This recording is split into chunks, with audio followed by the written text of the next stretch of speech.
আমরা এখন সরাসরি দেখে নেব কুণাল ঘোষ প্রেস কনফারেন্স করছেন। দেখুন, অমিত শাহের মুখে পরিবারতন্ত্র কথাটা শোভা পায় না।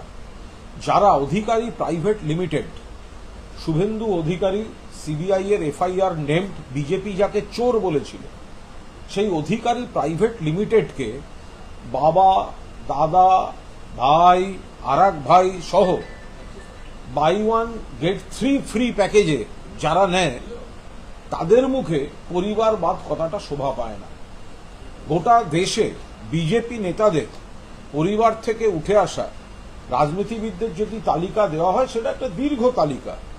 আর বাংলার বুকে দাঁড়িয়ে যখন অমিত শাহ বলছেন, তো অধিকারী প্রাইভেট লিমিটেডকে দেখতে পাচ্ছেন না?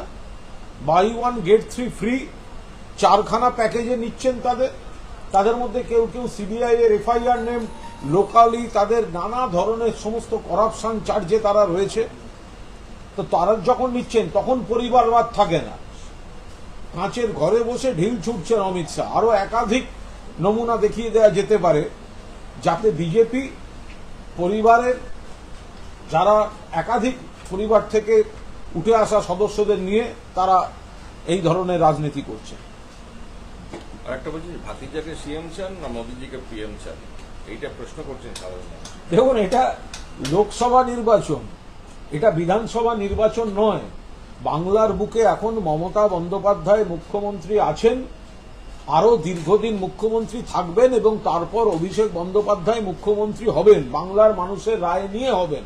এটা অমিত শাহের উপর ডিপেন্ড করবে না। এটা লোকসভার ভোট। দেশের মানুষ নরেন্দ্র মোদীকে প্রধানমন্ত্রী চান নাকি চান না, বিকল্প প্রধানমন্ত্রী চান। মানুষ বিকল্প প্রধানমন্ত্রী চাইবেন।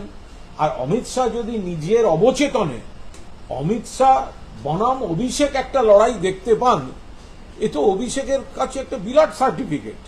প্রথমে উনি এটা আলাদা করুন, এটা লোকসভা নির্বাচন হচ্ছে, এটা বিধানসভা নির্বাচন নয়। বিধানসভা নির্বাচনে আমি আবার বলছি, এখনো দীর্ঘদিন বাংলার মানুষের সমর্থন নিয়ে মমতা বন্দ্যোপাধ্যায় মুখ্যমন্ত্রী থাকবেন এবং ভবিষ্যতে অভিষেক বন্দ্যোপাধ্যায় মুখ্যমন্ত্রী হবেন। এটা বিজেপি, সিপিএম, কংগ্রেস কেউ ঠেকাতে পারবে না, কারণ বাংলার মানুষের ইচ্ছা এটা। কিন্তু এটা লোকসভা নির্বাচন এবং দেশের মানুষ, বাংলার মানুষ, তারা চাইছেন প্রধানমন্ত্রী হিসেবে নরেন্দ্র মোদীর দেশ বিরোধী নীতি, সমাজ বিরোধী নীতি, আর্থিক নীতি, জনবিরোধী, এগুলো থেকে সরিয়ে বিকল্প সরকার, বিকল্প প্রধানমন্ত্রী চান এবং সেটা অমিত শাহ বুঝতে পারছেন। আর একটা বলছেন যে কংগ্রেস, তৃণমূল এবং কমিউনিস্টরা মিলে এই রাম মন্দির আটকে রেখেছিল এবং মোদিজি রাম মন্দির করেছেন, নিমন্ত্রণ করেছিলেন, মমতাজি এবং ভাতিজা যাননি, ভয় পেয়েছেন বলে যান। দেখুন, যাদের রুটি কাপড়া ওর মাকান দেওয়ার মুখ নেই, তারা এই ধরনের রাম মন্দিরের কথা বলবে। রাম মন্দির বিজেপি বলেছিল, বিজেপি করেছে, তা নিয়ে অনেক বিতর্ক ছিল, এটা সম্পূর্ণ তাদের ব্যাপার। তার সঙ্গে রাজনীতি, উন্নয়ন, দেশের মানুষের অগ্রগতি, শ্রমিক কৃষকদের স্বার্থ রক্ষা, এর কি সম্পর্ক?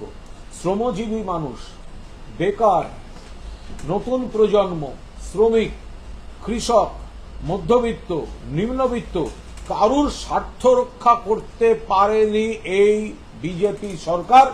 তাই জন্যই এখন মন্দিরের গল্প শোনাচ্ছে। আরেকটা বলছেন যে এখানে আমাদের নেতাদের, বিজেপি নেতাদের হোটেল বুক করা যায় না, গাড়ি পায় না, হোটেল বুক করলেই মমতাদি গুন্ডা ফাঁকা করে দেয়। দিদি যতই সন্ত্রাস করো। অমিত শাহ নিজেই তো আসেন, তিনি নিউ টাউনে একটি বিলাসবহুল হোটেলে থাকেন, সেখানে একাধিক বিজেপির নেতারা থাকেন, কোথাও তো কোনো অসুবিধা দেখতে পাই না। জেলায় জেলায় তারা বিভিন্ন হোটেল বুক করে থাকেন, তাদের কর্মীরা থাকেন, কোথাও তো কোনো অসুবিধা দেখতে পাই না। মনে আছে ত্রিপুরা তৃণমূল কংগ্রেসের কর্মীরা, নেতারা যখন গেছিলেন, হোটেলে রাত্রেবেলা বিজেপির বাইক বাহিনীর আক্রমণ, ভাঙচুর, হোটেল ঘিরে রাখা ভুলে গেছেন? পশ্চিমবঙ্গে গণতান্ত্রিক পরিবেশ রয়েছে। অমিত শাহ যতবার আসছেন, এখনো পর্যন্ত কোনোদিন কোনো হোটেল বুকিং নিয়ে সমস্যা হয়েছে বলে এসব কাল্পনিক নাটক করার কোনো মানে আছে? 30টা সিটের করেছেন যে মোদীকে 30টা সিট দিন, বাংলাকে আমরা দেশের 1 নম্বর রাজ্য করব। বাংলা আপনারা তো গত 10 বছর দেশের দায়িত্বে আছেন, বাংলাকে তো বঞ্চনা ছাড়া কিছু দেননি। অমিত শাহজি বাংলাকে 1 নম্বর করা তো পরের কথা, বাংলা থেকে একটা ক্যাবিনেট মিনিস্টার পর্যন্ত দেননি, বাংলা থেকে একজন পূর্ণমন্ত্রী পর্যন্ত গত 10 বছরে কেন্দ্রীয় সরকার দেয়নি। আপনারা বাংলাকে কি দেবেন? আপনার নিজের দলের সাংসদদের থেকে একটা ক্যাবিনেট মিনিস্টার দেননি নরেন্দ্র মোদী, অমিত শাহ। তারা ভোটের মুখে বলছেন বাংলাকে দেব, বাংলায় হেরে গিয়ে বাংলার টাকা বন্ধ করে রাখা, শ্রমজীবী টাকা আটকে রাখা, 100 দিনের টাকা আটকে রাখা, আবাসের টাকা আটকে রাখা, 1,64,000 কোটি টাকা আটকে রাখা, বাংলাকে বদনাম করা, মনীষীদের অপমান করা, সিবিআই ইডি তাণ্ডব করা, এইগুলো তো করেছেন আপনারা। বাংলা আপনাদের আর সুযোগ দেবে না, ডবল ডিজিট বাংলা থেকে আপনারা পাবেন না। বলছি যে প্রথম 2 দফার ক্ষেত্রে 100টার মতো আসন আমরা পাবো এবং ভোটের শেষে 400 যে আসন তা নির্দিষ্টই থাকবে। এগুলো কাল্পনিক কথাবার্তা। এর আগের বার বলেছিলেন আব কি বার 200 পার, 200 পার হয়নি। ওনাদের মুখের কথা যেটা বেরোয় মানুষের রায়ের সঙ্গে সেগুলো মেলে না। 200 পার বলেছিলেন, হয়েছিল? হয়নি। 77-এ আটকে গেছিল, এখন আরো কমে গেছে, চলে এসছে বিজেপি থেকে। তো সুতরাং এই কথাগুলোর কোনো ভ্যালু নেই। ওনারা প্রথম 2 দফার নির্বাচনেই বুঝে গিয়েছেন যে লড়াই থেকে ছিটকে গিয়েছে বিজেপি। বিজেপি ম্যাজিক ফিগারের কাছাকাছি পৌঁছতে পারছে না, সেই কারণে মরিয়া হয়ে মানুষকে বিভ্রান্ত করতে এই কথাগুলো বলছেন। এবং 30টা সিট বাংলায় টার্গেট করে বলছে। বললাম তো, বাংলায় ডবল ডিজিটে পৌঁছতে পারবেন না। বাংলায় আমরা প্রথম থেকে বলছি 30 থেকে 35টি আসন তৃণমূল কংগ্রেস পাবে, ডবল ডিজিটে পৌঁছতে পারবে না বিজেপি। তো সুতরাং এই ধরনের, এর আগেও তো 21 সালে এসে বলেছিলেন আব কি বার 200 পার, হয়েছিল 200 পার, 100 পারই হয়নি তো 200 পার। তো উনারা বলেছেন মানে যেন একটা কি হয়ে গেল, সেটা যে হয় না বাংলার মাটিতে, তার প্রমাণ তো 21 সালের বিধানসভা নির্বাচনের ফলাফল। এবারও তাই হবে, ডবল ডিজিটে পৌঁছবে না অমিত শাহের দল। কমছে তো ক্রমশ, কমছে কমছে কমছে। এখন ওই একটু বড় বড় কথা না বললে কর্মীরা তো এখনই ময়দান থেকে সরে যাচ্ছেন। একে গোষ্ঠীদ্বন্দ্ব, 2 কর্মী নেই। তো সুতরাং সেই কারণে এই ধরনের কথাগুলো বলতে হচ্ছে। প্রথমে বলেছিলেন 35, তারপর বলেছেন 30, বাকিরা পায়ে ধরে বলছে আর মুখে অন্তত আর কমাবেন না, নইলে কর্মীরা আর মানে ধরে রাখা যাবে না, এমনি সব বাড়িতে ঢুকে যাবে। আপনারা বলছেন টাকা দেয় না, বলছেন যে আপনারা বলছেন টাকা দেন না, কিন্তু আজ উনি বলছেন যে মোদিজি বাংলার জন্য 10 লক্ষ কোটি টাকা দিয়েছেন। আমরা পরিষ্কার বলেছি কে সত্যি কথা বলছেন, কে মিথ্যা কথা বলছেন। অভিষেক বন্দ্যোপাধ্যায় স্পষ্ট চ্যালেঞ্জ, শ্বেতপত্রটা প্রকাশ করে দিন না, এত বড় যখন একটা বিতর্ক চলছে। অভিষেক বন্দ্যোপাধ্যায়ের ঘোষণা করার প্রায় 1200 ঘন্টা হয়ে গেছে, তো সেটা দিয়ে দিন না তারা। শ্বেতপত্রটা অমিত শাহ এসে একটা কথা বলবেন, প্রধানমন্ত্রী একটা কথা বলবেন, আরেকজন নেতা একটা কথা বলবেন। কেন্দ্রীয় সরকার একটা শ্বেতপত্র প্রকাশ করে দেখিয়ে দিন 2021-এ হারের পর থেকে 100 দিনের কাজে কত টাকা দিয়েছে, বা 1 পয়সাও দিয়েছে কিনা, আবাসে কত টাকা দিয়েছে। এ রাজ্য থেকে 4,64,000 কোটি টাকার বেশি ট্যাক্স তুলে নিয়ে গেছে গত 4 বছরে, আর বাংলার বকেয়া 1,60,64,000 টাকার মতো বাংলাকে দিচ্ছে না। সরকারের শ্বেতপত্রটা কোথায়? মুখে বলছেন কেন? সরকার, কেন্দ্রীয় সরকার দেখিয়ে দিন কোন অ্যাকাউন্ট থেকে বাংলার কোন অ্যাকাউন্টে টাকা এসছে। লাস্ট হচ্ছে যে মানে অমিত শাহ বলছেন যে 21-এর বিধানসভা ভোটে ভারতীয় জনতা পার্টির কর্মকর্তাদের দিদি মেরেছে। আজকে দিদিকে বলে যাচ্ছে আমাদের সরকার বানানোর পর যারা মেরেছে তাদের জেলে পাঠানো হবে। এসব হাস্যকর কথাবার্তা। 2021 সালের ভোটের দিন কোনো অভিযোগ, কোন রকম কোন রিগিং এর অভিযোগ, সন্ত্রাসের অভিযোগ 2021 সালের বিধানসভা ভোটে ছিল না। কারণ 8 দফায় ভোট, কেন্দ্রীয় বাহিনী, তখন তো তারা আব কি বার 200 পার বলেছিলেন, সেটা ভুলে গেলেন। আপনারা তো গন্ডগোলটা শুরু করেছেন রেজাল্ট বেরোনোর পর। ভোট তো হয়েছে অবাধ গণতান্ত্রিক। আপনারা পুরনো রেকর্ড বের করুন, ভোটের দিন পর্যন্ত কোনো সন্ত্রাসের কোনো অভিযোগ, কোনো রিগিং এর অভিযোগ 2021 সালের বিধানসভা নির্বাচনে ছিল না। হারার পর আপনারা গন্ডগোল করেছেন, প্ররোচনা দিয়েছেন, ইত্যাদি ইত্যাদি। ফলে এই ধরনের কথাবার্তা বলবেন না। ইতিমধ্যেই সিবিআই এনআইএ কে দিয়ে তৃণমূলের কর্মীদের ডেকে পাঠিয়ে ঘরছাড়া করে জেলে আটকে রেখে আপনারা এজেন্সির তাণ্ডব চালাচ্ছেন। এরপরে আর নতুন হুমকি দেওয়ার চেষ্টা করবেন না। বলছি যোগী আদিত্যনাথ উনি আজকে অমিত শাহ নিয়ে। একটা বলছেন যে যে যারা দুর্নীতিতে জড়িত তারাই জেলে যাবে, সিবিআই এবং ইডির বিরোধিতা যতই মুখ্যমন্ত্রী করুন সবাই দেখতে পাচ্ছে যে মন্ত্রীদের ঘর থেকে 51 কোটি টাকা পাওয়া যাচ্ছে। সবাই দেখতে পাচ্ছে বিজেপি যার ভিডিও দেখিয়ে চোর বলেছিল শুভেন্দু অধিকারী, যাকে সিবিআই এফআইআর করলো, এফআইআর নেমড হওয়ার পর গ্রেফতার এড়াতে অমিত শাহের পায়ে ধরে বিজেপিতে চলে গেল। তো ফলে সারা দেশে শুভেন্দু অধিকারী থেকে শুরু করে হিমন্ত বিশ্ব শর্মা থেকে শুরু করে অজিত পাওয়ার থেকে শুরু করে নারায়ণ রানে থেকে শুরু করে একের পর এক রাজ্যে একের পর এক নেতা যাদেরকে বিজেপি চোর বলতো, যাদের বিরুদ্ধে বিজেপি সিবিআই ইডি লাগাতো, তারা যখনই বিজেপিতে যোগ দিয়েছে বা যখনই এনডিএতে ঢুকে পড়েছে তখনই তাদের বিজেপি গ্রহণ করেছে। Washing powder Bhajpa, washing powder Bhajpa, washing machine washing পাউডারের নাম হচ্ছে ভারতীয় জনতা পার্টি।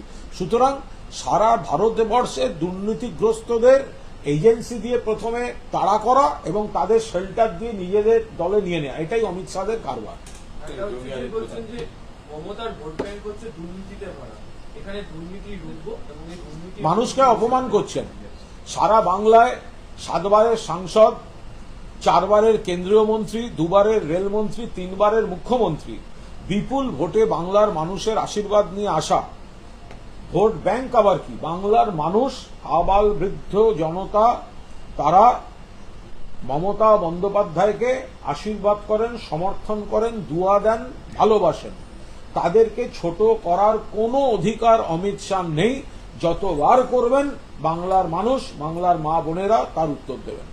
এই যোগী আদিত্যনাথ যোগী আদিত্যনাথ মুর্শিদাবাদের শক্তিপুরে গেছিলেন, বলছেন যে আইন শৃঙ্খলার অবস্থা বাংলায় উত্তরপ্রদেশের চেয়ে অনেক খারাপ।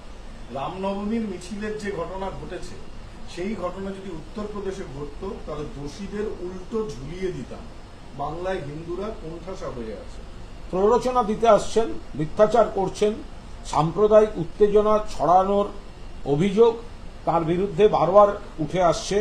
যে উত্তরপ্রদেশ উন্নাও, হাথরাস, প্রয়াগরাজে কালিমা লিপ্ত, যে উত্তরপ্রদেশ বারবার এই সাম্প্রদায়িক মেরুকরণের জন্য শিরোনামে চলে এসেছে, যে উত্তরপ্রদেশে নারী নির্যাতন থেকে শুরু করে বিভিন্ন ধরনের আইন শৃঙ্খলার অবনতির কথা আপনারা সবাই জানেন, যেখানে শুধুমাত্র ধর্ষণ করে খুন করা হয় না, মেয়েটির বাড়ির লোককেও হত্যা করা হয় যাতে ন্যায় বিচার চেয়ে কেউ পুলিশ বা আদালতের পথে না যায়। সেখানকার মুখ্যমন্ত্রী এসে বাংলায় ল অ্যান্ড অর্ডার শেখাবেন আর নানা রকম উত্তেজনার ভাষণ দিয়ে যাবেন, এটা কোনো অবস্থায় বাংলার মানুষ গ্রহণ করবে না। এটা সম্প্রীতির বাংলা, সংহতির বাংলা, ঐক্যের বাংলা। বলছে আজকে দিলীপ ঘোষ হকি স্টিক্স নিয়ে প্রচারে বেরিয়েছে এবং হকি স্টিক নিয়ে হকিও খেলেছেন এবং বলছেন যে ভোটের চেয়ে বড় গেম আর কি আছে, সেই গেম বর্তমান দেখলো হকি স্টিক হাতে নিয়ে পড়ছে। দিলীপবাবু নানা ধরনের ফটো শুট করতে ভালোবাসেন, কারণ ওনার লড়াইটা তো খুব কঠিন লড়াই। করে খুন করা হয় না, মেয়েটির বাড়ির লোককেও হত্যা করা হয় যাতে ন্যায় বিচার চেয়ে কেউ পুলিশ বা আদালতের পথে না যায়। সেখানকার মুখ্যমন্ত্রী এসে বাংলায় ল অ্যান্ড অর্ডার শেখাবেন আর নানা রকম উত্তেজনার ভাষণ দিয়ে যাবেন, এটা কোনো অবস্থায় বাংলার মানুষ গ্রহণ করবে না। এটা সম্প্রীতির বাংলা, সংহতির বাংলা, ঐক্যের বাংলা। বলছে আজকে দিলীপ ঘোষ হকি স্টিক্স নিয়ে প্রচারে বেরিয়েছে এবং হকি স্টিক নিয়ে হকিও খেলেছেন এবং বলছেন যে ভোটের চেয়ে বড় গেম আর কি আছে, সেই গেম বর্তমান দেখলো হকি স্টিক হাতে নিয়ে পড়ছে। দিলীপবাবু নানা ধরনের ফটো শুট করতে ভালোবাসেন, কারণ ওনার লড়াইটা তো খুব কঠিন লড়াই।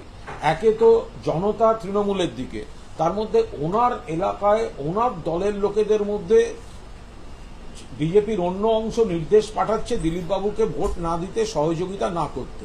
সুকান্ত মজুমদার, শুভেন্দু অধিকারীদের অংশ দিলীপবাবুকে হারাবার খেলা খেলছে। ফলে সেই জায়গায় দাঁড়িয়ে কখনো হকি স্টিক, কখনো ক্রিকেট ব্যাট, কখনো টেবিল টেনিস ব্যাট, এইসব নিয়ে দিলীপবাবু প্রচারে থাকার চেষ্টা করছেন। বলছি আজকে বসিরহাটের বিজেপি প্রার্থী রেখা পাত্রকে এটা একটা জড়িয়ে আছে। বলছি যে বাংলাদেশকে কি দিশা দেখাবে? বাংলা এখন দিশাহীন হয়ে গেছে, বাংলায় কান পাতলে শুধু অত্যাচারিতদের চিৎকার শোনা। বাংলাকে অপমান করছেন যোগী আদিত্যনাথ, বাংলা এর জবাব দেবে। বাংলাকে অপমান করছেন যোগী আদিত্যনাথ।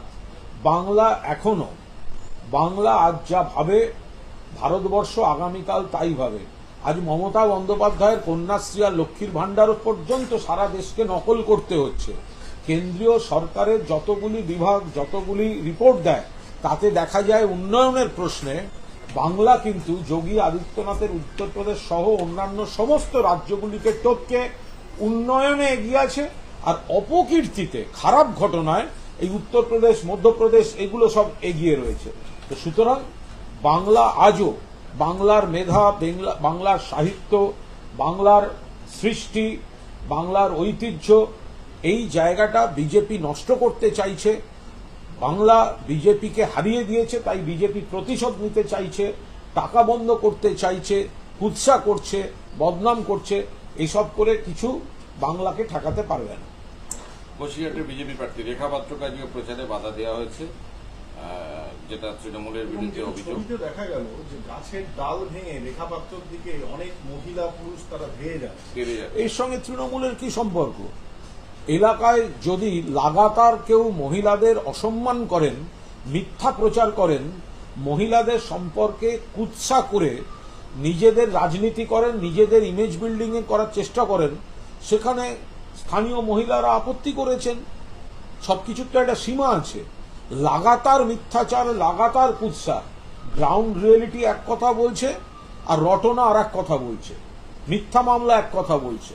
তো সেই জায়গায় দাঁড়িয়ে যে বা যারা মনে করছেন যে সন্দেশখালীর মা বোনেদের অপমান করা হচ্ছে, সন্দেশখালীর মা বোনেদের নিয়ে কুৎসামূলক কাহিনী রটিয়ে সস্তা রাজনীতি করা হচ্ছে, একটা জায়গার পর তারা প্রতিবাদ করেছেন। বলছি আজকে ইলেকশন কমিশন রিপোর্টও চেয়েছে এই বিষয়টা। ইলেকশনের সময় হয়েছে, ইলেকশন কমিশন রিপোর্ট চাইতেই পারে, তাদের চাকরিহারারা আজকে হাইকোর্টে ঢোকার মুখে বিকাশ রঞ্জন ভট্টাচার্যের বিরুদ্ধে বিক্ষোভ দেখিয়েছেন ব্যাপক।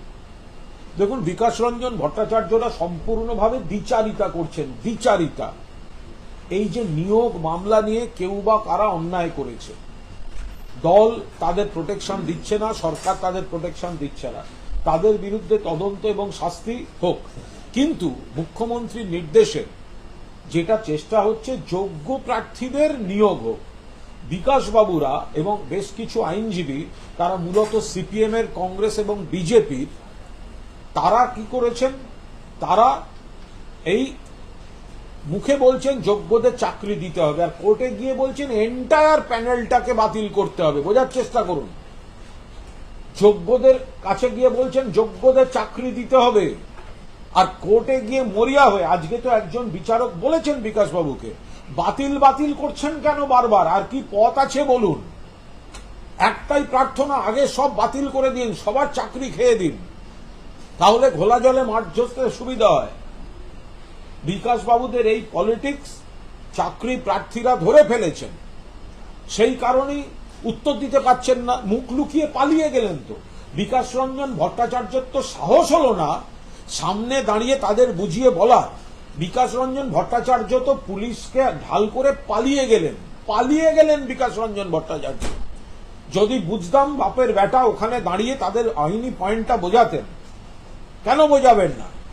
এখানে তো এসএলএসটির শারীর শিক্ষা কর্মশিক্ষার প্রার্থীরা বারবার বলেছেন, এদিক থেকেও তাদেরকে চাকরি করে দেয়া বলে কিছু আইনজীবী তাদের কাছ থেকে ফি নিয়েছেন, আবার তাদের চাকরি আটকাবার জন্য, প্যানেল বাতিল করার জন্য অযোগ্যদের কাছ থেকে টাকা নিয়ে মামলা লড়ছেন। এই যে কুৎসিত নোংরামিটা চলছে, যদি কেউ কোনো অন্যায় করে থাকে সেটা যেমন অন্যায়ের, কিন্তু বাকি সবার চাকরি খাওয়ার যে রাজনীতিটা করছে এটা আরো বড় অন্যায়। বিকাশবাবুদের এই দ্বিচারিতা চাকরি প্রার্থীরা ধরে ফেলেছেন, তাই বিকাশবাবুকে মুখ লুকিয়ে পালিয়ে যেতে হলো।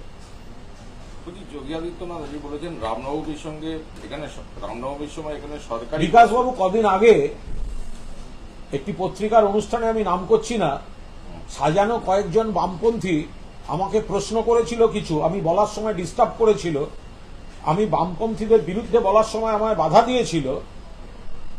আমি তা সত্ত্বেও নিজে ফেস করেছি সামনে গিয়ে। পরে আমি দু একটা সোশ্যাল মিডিয়ায় দেখেছি বিকাশবাবু বড় বড় কথা বলেছিলেন। আজকে আমি বিকাশবাবুকে বলছি, দেখ কেমন লাগে, বিকাশবাবু দেখ কেমন লাগে, পালিয়ে যাওয়ার পথ পাচ্ছেন না আজকে। সেদিন কুণাল ঘোষ বাঘের বাচ্চার মতো সামনে দাঁড়িয়ে বলেছিল বামেদের সমালোচনা করব, যার যা কিছু বলার আছে বলুন, আমি উত্তর দেব। আজকে বিকাশ রঞ্জন ভট্টাচার্য মাথা নিচু করে মমতা বন্দ্যোপাধ্যায়ের পুলিশকে ঢাল করে পালিয়ে গিয়েছেন। বলছি আজকে যোগী আদিত্যনাথ আর একটা বিষয় বলেছেন যে রামনবমীর সময় এখানে সরকারি, এটা বাংলার ঐতিহ্য, এখানে দুর্গাপুজো হয়, ঈদও হয়, বড়দিনও হয়, সমস্ত ধর্মের হিন্দু মুসলমান খ্রিস্টান শিখ সমস্ত ধর্মীয় আচার এখানে পালিত হয়। এতদিন কোনো সমস্যা ছিল না। বিজেপি, সিপিএম এবং কংগ্রেস তারা এই গন্ডগোলটা করে কিছু খারাপ ঘটনা ঘটিয়ে নেতিবাচক খবর তৈরি করে তৃণমূল সরকারকে বদনাম করতে চাইছে। সেই কারণে কিছু লোক চক্রান্তমূলকভাবে দু চারটে ঘটনা ঘটিয়েছে। তার সঙ্গে বাংলার ঐতিহ্যের এবং তৃণমূল কংগ্রেসের কোনো সম্পর্ক নেই। বাংলার ঐতিহ্য অটুট আছে, তৃণমূল কংগ্রেস সেই ঐতিহ্য অটুট রাখতে বদ্ধপরিকর। বলছেন যে উত্তরপ্রদেশে ব্যবসায়ীরাও সুরক্ষিত, তাই এবং 7 বছর ধরে কোনো দাঙ্গার ঘটনা উত্তরপ্রদেশে ঘটে বাংলাতেও ঘটে না। বাংলায় যখন বিজেপি বা সিপিএম কংগ্রেস কোন রকম উদ্দেশ্য প্রণোদিত গন্ডগোল করে তখন সেটাকে দেখা যায়। এর বাইরে বাংলা দাঙ্গা সমর্থন করে না, বাংলায় দাঙ্গা ঘটে না, এবং বাংলা সম্পূর্ণভাবে সাম্প্রদায়িক সম্প্রীতির উপর দাঁড়িয়ে আছে। আর উত্তরপ্রদেশ সম্পর্কে উনি মানুষকে ভুল তথ্য দিচ্ছেন। উত্তরপ্রদেশে যে যে ইনসিডেন্ট রেকর্ডেড আছে ওখানে তো অর্ধেক রেকর্ডেই তোলা হয় না, ওখানে তো থানা অর্ধেক অভিযোগই নেয় না। তো ওখানেকার যা যা রেকর্ডেড আছে তাতেও দেখা যাচ্ছে উত্তরপ্রদেশের পরিস্থিতি পশ্চিমবঙ্গের থেকে খারাপ। ওখানে তো প্রকাশ্যে খুন খারাপি হয়, ওখানে তো পুলিশের হেফাজতে দাঁড়িয়ে থাকলেও মাথায় গুলি করে দিয়ে যায়। উনি আবার কি কথা বলছেন? উনি বলছেন এখানে জয় শ্রীরাম বললে অ্যারেস্ট করা হয়। এখানে কেন জয় শ্রীরাম বললে অ্যারেস্ট করা হবে? এইসব মিথ্যাচার। এরা তো বলতো দুর্গাপুজো নাকি বাংলায় হয় না, তো জিজ্ঞেস করলেন না কেন যে আজকে তো সেই কথাটা বলছে না? যখন সারা বিশ্বের ঐতিহ্যের আমরা এখানে স্বীকৃতি পাই তখন তো প্রমাণ হয়ে যায় বাংলায় হই হই করে দুর্গাপুজো হয় এবং মমতা বন্দ্যোপাধ্যায় সরকার সেই পুজোর পৃষ্ঠপোষকতা করেন। যখন মমতা বন্দ্যোপাধ্যায় পুজো কমিটিকে টাকা দিতে যায় কারা বিরোধিতা করে? এই বিজেপি, এই সিপিএম, এই কংগ্রেস বিরোধিতা করে। তো সুতরাং যে যার ধর্ম পালন করবে। আর রাম একা তো বিজেপির নয়। জয় শ্রীরাম মানে কি? রামচন্দ্র তো শুধু বিজেপির নয়, যারা বিজেপি করেন না এমনও অনেকে তো রামচন্দ্রকে পুজো করেন। এখন বিজেপি এখন তাদের রাজনৈতিক ব্যবসার জন্য রামচন্দ্রকে, রাজনৈতিক মার্কেটিং এর জন্য রামচন্দ্রকে ব্যবহার করেন। আর যারা সত্যি পুজো করেন তারা রামকে নিয়ে রাজনীতি করেন না। তো এখানে অনেক রাম মন্দির আছে, এখানে অনেক রাম ভক্ত আছে। রাম ভক্ত মানেই বিজেপি, এটা ভেবে নেওয়ার কোনো কারণ ঘটেনি। বলছি যে শুধু বিকাশ রঞ্জন ভট্টাচার্য না, আজকে চাকরি প্রার্থী যারা কাজ হারাবার আশঙ্কা করছেন প্রাইমারি, তারা শান্তিকুঞ্জ ঘেরাও করার হুঁশিয়ারি দিয়েছেন। শুভেন্দু অধিকারীর বাড়ি ঘেরাও করার হুঁশিয়ারি দিয়েছেন। যারা যারা অভিজিৎ গাঙ্গুলির বাড়ি হুঁশিয়ারি দিয়েছেন। যারা চাকরি খাওয়ার রাজনীতি করছেন, দেখুন আবার বলছি, মমতা বন্দ্যোপাধ্যায়ের নির্দেশে, অভিষেক বন্দ্যোপাধ্যায়ের উদ্যোগে, ব্রাত্য বসুর মধ্যস্থতায় একটা পরিবেশ তৈরি হচ্ছিল যে যে ভুল বা অপরাধ কিছু ঘটে গেছে সেগুলো বাদ দিয়ে যারা যোগ্য তারা যেন চাকরি পান। আমি আবার বলছি, নমুনা হিসেবে এসএলএসটি নবম থেকে দ্বাদশ, শারীর শিক্ষা থেকে কর্মশিক্ষা, এদের কোনো ডিসপিউট নেই। তাদের স্কুলের অ্যালটমেন্ট লেটার চলে গেছিল, রেকমেন্ডেশন লেটার চলে গেছিল, তারপরে এই বামপন্থী আইনজীবীরা অযোগ্যদের হয়ে মামলা করে আটকেছেন। এটা চাকরি প্রার্থীরা বুঝতে পারছেন। যারা অনেকে যোগ্য হয়ে চাকরি করছেন, আবার অনেকে যোগ্য হয়ে ওয়েটিং লিস্টের প্যানেলে আছেন। এই বামপন্থী বিকাশবাবুদের মতো আইনজীবীরা দু একজন, উদাহরণ অভিজিৎ গাঙ্গুলি জাজ থাকাকালীন, কিছু আইনজীবী তারা জল ঘোলা করার জন্য, ব্যক্তিগত বা দলীয় রাজনীতির স্বার্থ সিদ্ধির জন্য তারা যেটা চেষ্টা করছে, তারা সম্পূর্ণভাবে সকলের চাকরি খাওয়ার চেষ্টা করছে, সবার চাকরি খাওয়ার চেষ্টা করছে। এটা চাকরি প্রার্থীরা বুঝতে পারছেন। ফলে যারা চাকরি খেয়ে পৈশাচিক উল্লাস দেখাচ্ছেন, যারা বলছেন আরো লোকের চাকরি যাবে, যারা চাকরি খাওয়াটা নিজের রাজনৈতিক স্বার্থসিদ্ধির জন্য ব্যবহার করতে চাইছেন, তো তাদের বিরুদ্ধে তো বিক্ষোভ দেখাবেই মানুষ, স্বাভাবিক ব্যাপার। বলছি আজকে সিবিআই সন্দেশখালী গেছে এবং যদি সেখানে- পার্থ চ্যাটার্জি অ্যারেস্টের পর তিনি অন্যায় করেছিলেন, তাকে যখন কোর্টে কেউ কটূক্তি করেছিল, সেগুলো দেখিয়ে যারা যারা বীরপুঙ্গবের কাজ করেছিল বলেছিল, সঠিক কাজ বলেছিল, তাহলে যারা যারা চাকরি খাওয়ার রাজনীতি করছে তাদের বাড়ির সামনে বিক্ষোভ হবে, তো স্বাভাবিক ব্যাপার। তাদের ঘিরে বিক্ষোভ হবে, তারা যেখানে যাবে তাদের ঘিরে বিক্ষোভ দেখানো উচিত। যদি একটা অন্যায় পার্থ চট্টোপাধ্যায় করেছেন বা অন্য দু একজন আধিকারিক করেছেন, তারা যখন কোর্টে হাজির করা হতো, তাদেরকে কটূক্তি করে তাদের বিরুদ্ধে বিক্ষোভ দেখানো যারা অর্গানাইজ করত, তখন মনে ছিল না? তখন তো আইনের বিচার চলছে। তাহলে তাদের সামনে বিক্ষোভ হয়েছিল কেন? হতেই পারে খারাপ, আমি কাউকে ডিফেন্ড করছি না, কিন্তু যারা আজকে আরো বৃহত্তর সংখ্যা চাকরি খাওয়া রাজনীতি করছেন, তাহলে তাদের ঘিরেও বিক্ষোভ হবে, এটা অ্যাকসেপ্ট করতে হবে। বলছি আজকে সন্দেশখালীতে সিবিআই গেছে এবং সেখানে অভিযোগকারী যারা তাদের সঙ্গে কথা বলছেন, আবার নতুন করে মানে যেহেতু কালকে স্টে দেয়নি, আবার নতুন করে সিবিআই সেখানে তদন্ত শুরু করে। তো রাজনৈতিক পর্যটন কেন্দ্র সন্দেশখালী একটা অনেক বড় জায়গা, অনেক জলাশয় আছে, আর একটু ওপাশে গেলে সুন্দরবনের একটা আভাস পাওয়া যাবে। ফলে সিবিআই এর যারা আছেন তাদের একটা বাধ্যতামূলক রাজনৈতিক পর্যটনও চলছে, ওদের ওপর তো নির্দেশ আছে, আলটিমেটলি কি করতে হবে সেটা তো ঘরে বসেও লেখা যায়। তো এখন এই গরমের দিনে জলের ধারে টারে একটু ঘুরছেন। বলছি শাহজাহানের বেআইনি সম্পত্তির খোঁজ করছেন এজেন্সি বলছে। হ্যাঁ, খুব করছেন। আগে বিজেপির যেগুলো সব বেআইনি সম্পত্তি আছে সেগুলোকে আগে খোঁজ করুন, বের করুন। শুধু শুধু যে জায়গাগুলোয় ঘুরছেন, যেটা রাজনীতির নির্দেশ দিয়ে দেওয়া হচ্ছে, সেই অনুযায়ী তাদের মানচিত্র ঠিক হচ্ছে, রুট ম্যাপ ঠিক হচ্ছে। বর্তমানে মোদীর সভার স্থান বদল, গোদার মাঠে অনুমতি না মেলায় তালিতে সাই কমপ্লেক্সে হতে চলেছে। দিলীপ ঘোষ বলছে রাজনৈতিক ষড়যন্ত্র। কিন্তু কোর্টে যান, কথায় কথায় কোর্টে যান। তো কারী যারা তাদের সঙ্গে কথা বলছেন, আবার নতুন করে মানে যেহেতু কালকে স্টে দেয়নি, আবার নতুন করে সিবিআই সেখানে তদন্ত শুরু করে। তো রাজনৈতিক পর্যটন কেন্দ্র সন্দেশখালী একটা অনেক বড় জায়গা, অনেক জলাশয় আছে, আর একটু ওপাশে গেলে সুন্দরবনের একটা আভাস পাওয়া যাবে। ফলে সিবিআই এর যারা আছেন তাদের একটা বাধ্যতামূলক রাজনৈতিক পর্যটনও চলছে, ওদের ওপর তো নির্দেশ আছে, আলটিমেটলি কি করতে হবে সেটা তো ঘরে বসেও লেখা যায়। তো এখন এই গরমের দিনে জলের ধারে টারে একটু ঘুরছেন। বলছি শাহজাহানের বেআইনি সম্পত্তির খোঁজ করছেন এজেন্সি বলছে। হ্যাঁ, খুব করছেন। আগে বিজেপির যেগুলো সব বেআইনি সম্পত্তি আছে সেগুলোকে আগে খোঁজ করুন, বের করুন।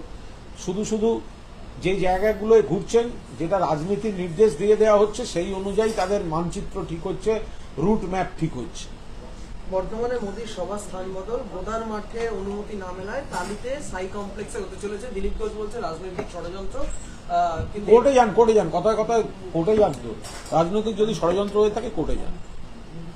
আরেকটা হচ্ছে না, মোদির মাঠ পাওয়া নিয়ে প্রথমে একটা বিতর্ক তৈরি হয়। প্রথমে যে মাঠটি চাওয়া হয়েছিল প্রশাসনের তরফ থেকে সেটা দেওয়া কোনো আপত্তি থাকলে কোর্টে চলে যান। কোর্ট আছে, খুব সুন্দর কোর্ট, বিচারক বসেন, আইনজীবীরা আছেন। ওনাদের যদি বিজেপি কোনো মনে দুঃখ থাকে কোর্টে চলে যান। তিনি বলছেন এর আগেও সভা করতে দেওয়া হয়নি। এত কথা বলছেন কেন? কোর্টে চলে যান না, এত কথা বলার কি আছে? চলে যান কোর্টে। যদি মনে হয় ওনাদের অধিকার আছে, দেওয়া হয়নি, কোর্টে যাবেন। এত কথা বলছেন কেন? কলকাতা পৌরসভার 57 নম্বর ওয়ার্ডে তৃণমূল কাউন্সিলর জীবন সাহার সম্পত্তি নিয়ে প্রশ্ন তুলল বিজেপি। 10 বছরে 51 কোটি সম্পত্তি কিনেছেন জীবন সাহা, বেআইনি নির্মাণ থেকে টাকা তুলেছেন তিনি, অভিযোগ বিজেপি। যদি কেউ ব্যবসা করেন, যদি কেউ বৈধ তার আয় হয়, তো তাদের সেক্ষেত্রে তাকে প্রশ্ন কিভাবে করতে পারে? যদি কেউ তার আয় বৃদ্ধি হয়, তাহলে তো সে অমিত শাহের পুত্রের ক্ষেত্রে একটা জিনিস চলে আসবে যে দুম করে এতখানি কি করে বেড়ে গেল। তো সুতরাং তৃণমূলের কেউ ব্যবসা করতে পারবে না, তৃণমূলের কারুর আয় বাড়বে না, আয় বৃদ্ধি শুধুমাত্র অমিত শাহ এবং বিজেপির কুলে দেখা যাবে, এ কেমন কথা? বাকিটা জীবন শাহ বলতে পারবে। আইসিডিএস সুপারভাইজার নিয়োগে জট কাটলো, অবশেষে হাইকোর্টের হস্তক্ষেপে জট কাটলো নিয়োগে। মোট 1729 জনকে নিয়োগ করতে হবে রাজ্য সরকারকে। নিয়োগের নির্দেশ আদালতের রাজ্য সরকারের 6 সপ্তাহের মধ্যে হলফনামা জমা দেওয়ার নির্দেশ। তো আদালতের বিষয়, এবং যে পক্ষগুলি ওখানে আছে, যে বিভাগগুলি আছে, তারা এবং তাদের আইনজীবীরা গোটা বিষয়টা দেখছেন। আদালতের রায়, সেই অনুযায়ী পরবর্তী পদক্ষেপ হবে। সুপ্রিম কোর্টের বিষয়ে একটা প্রশ্ন উঠেছে, বিশেষত আইনজীবীদের একাংশ বলছেন যে রাজ্য সরকার চাকরি প্রার্থীদের কথাটা না তুলে সিবিআই এনকোয়ারি সেটা স্টের ব্যাপারে উদ্যোগ। এটা ভুল ব্যাখ্যা হচ্ছে। গোটা অর্ডারটাকেই চ্যালেঞ্জ করা হয়েছে, গোটা অর্ডারটাকেই চ্যালেঞ্জ করা হয়েছে, এবং বিজেপি যেহেতু সিবিআইকে উদ্দেশ্য প্রণোদিতভাবে ব্যবহার করে ভোটের সময় তাতে যাতে না করতে পারে সেটায় দৃষ্টি আকর্ষণ করা হয়েছে। তার সঙ্গে চাকরি যোগ্যদের চাকরির কথা রাজ্য বলল না, রাজ্য শুধু সিবিআই স্থগিত করলো, এই ব্যাখ্যাটাই সম্পূর্ণ ভুল, এবং ইচ্ছাকৃতভাবে বামপন্থী বা ওই বিরোধী আইনজীবীদের একটি অংশ কোর্ট থেকে বেরিয়ে এগুলোকে ছড়াচ্ছে। বলছি সুকান্ত মজুমদার উনি বলছেন যে কোনো বিজ্ঞাপনের জায়গা পাওয়া যাচ্ছে না, ব্যানার ফ্লেক্স এই সমস্ত জায়গার যে ওনাদের কর্মী নেই, জায়গা ছেড়ে দিচ্ছি। ওনার কোথায় জায়গা চাই বলুন, জায়গা ছেড়ে দিচ্ছি। ওনাদের কর্মী নেই, লাগাবার লোক নেই, তো মহা মুশকিল। ওদের লাগাবার লোক নেই, ওদের কর্মী নেই, দেয়াল লেখা শিল্পী নেই, ফ্লেক্স টাঙাবার লোক নেই, সবটা কি পয়সা দিয়ে দিয়ে হয় নাকি? কি আশ্চর্য কাণ্ড। হয়েছে